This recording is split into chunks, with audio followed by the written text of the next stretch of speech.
has dropped off quite substantially since the early stage, well, by a good second or so per lap at least. And I was talking to a lot of drivers this morning. There's AJ opening. Oh, and Ronnie big Bremer's crash. in the wall. That's a big shot for Ronnie. Massive crash.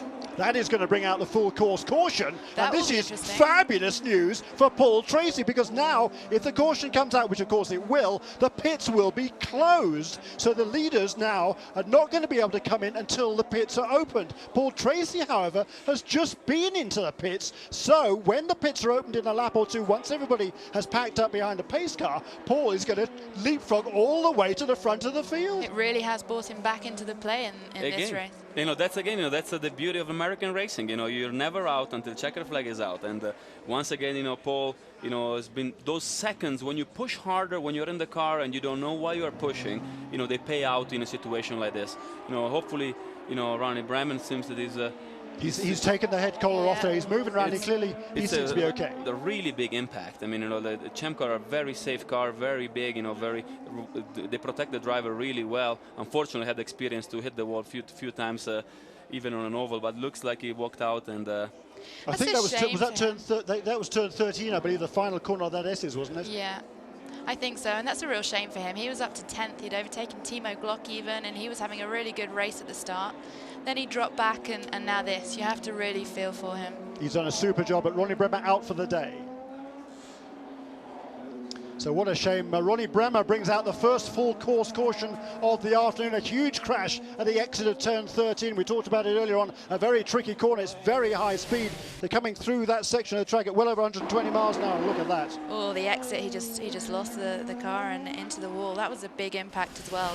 He's going to be sore tomorrow. And that's a great shame, not only for Ronnie Bremer. He was looking to finish in 10th place in the points. He held 10th position coming in here for Dale Coyne Racing. And for Dale Coyne's impecunious team, they're certainly the smallest organisation in the Champ Car ranks. Last year, Oriol Servia finished 10th in the points table for that team, and Ronnie was on the verge of doing the same this afternoon to clinch a top 10 place with this shunt. I don't think it's going to happen unless Cristiano has some sort of a misfortune within the next few stages of the race. But what a shame.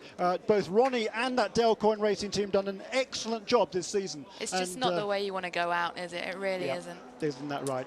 Absolutely. Now everyone is in line. They're saving as much fuel as they can, because even that little bit of fuel that you save during this yellow laps is going to make your pit stop slightly quicker.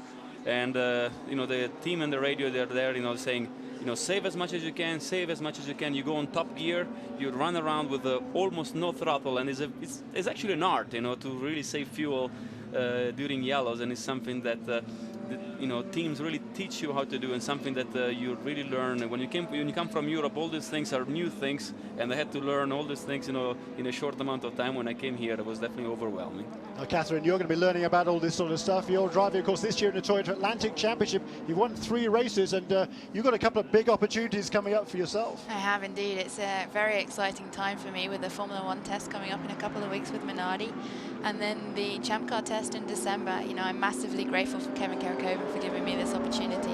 He's done a great job with the series as well. I just have to say that you come here this weekend, and the atmosphere and the people, and it really has made a step in the right direction, and I think it really is going to be the championship to beat. What is going to be interesting actually this afternoon is that Sebastian is still complaining that he has engine problems, and I think the team wants him to come in so they can change the ECU. So he's a Frenchman, he's complaining. What's the deal here, Max? You never know. Sometimes you know that other people are listening to your radio conversation, and I mean, it seems he was running a little bit too fast for having engine problem, but you never know. He just set the fastest lap of the race. He actually improved again after I said that. 1:30.290, the fastest lap of the race, set on lap 15 by Sebastian Bourdais. And look at that, all that debris. This is going to take quite a while to clean up, but it's certainly such a shame for Dale Coyne Racing and Ronnie.